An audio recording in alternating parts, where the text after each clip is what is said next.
Buenos collacios, ¿qué tal? Saludamos desde el concello de Quirós, en este lugar, que como veis es una maravilla, la Braña Canchongo, una ruta que, bueno, que sale del pueblo de Vichamarcel, y donde fuimos pues, a acabar en el día de hoy, que bueno, tenemos que dar la vuelta para ir a comer, como todos conocéis. Y muy cerca de aquí de Canchongo hay un pueblo que se llama Vichamarcel, donde hay una leyenda que se conoce como la leyenda de la fonte de Doña Aldonza, porque hay una fonte que está en ese pueblo, y la leyenda que os voy a contar es por lo siguiente.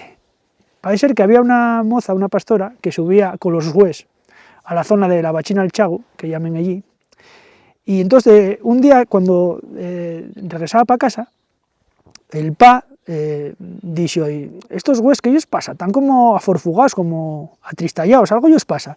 Y entonces dijo, y la fea, y que en la zona de la Bachina, en el Chagu, hay un güey que sal y truñe ellos, fallos, intimídalos, y entonces por eso están de esa manera. Entonces dijo el pa, bueno, a ver, vas a llevar una guillada con un obrero, con un pincho, y entonces cuando salga el güey del Chagu, pues da así con él para que no nos espante.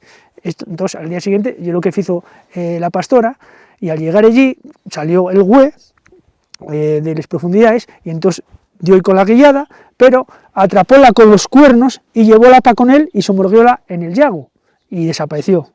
Días después, ¿qué pasó? Que en la fonte de Doña Aldonza aparecieron allí los corales, los cuentes del collar y los perendengues de alguien, y entonces vencéllase esa aparición a esta leyenda de la pastora que llevóla consigo el güey de las profundidades. Este tipo de leyendas hace mucho en Asturias, cuando aparecen, pues eso, ¿no? Cosas de mujer en un llago, en una fonte, y construyese un relato de estas características, que es también muy común en las tierras altas escoceses, con un personaje mitológico que es el Crozumara, que lleva un güey precisamente que sale de las profundidades de algún sitio de estas características. Muy guapa.